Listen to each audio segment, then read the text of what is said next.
Okay, calling na po tayo ngayon. Magpipila na po, mag-on-board na po ang Cebu Pacific Butuan to Manila. Ngayon po ang flight natin papuntang Manila, pero bukas pa po ang Manila to Qatar. Kailangan nating sumakay ng last flight kasi bukas ng gabi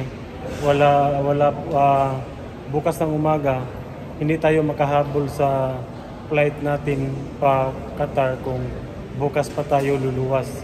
Kaya kailangan ngayon tayo luluwas ng Maynila, doon natin matulog sa airport para hindi tayo maiwan ng ating eroplano. Bye!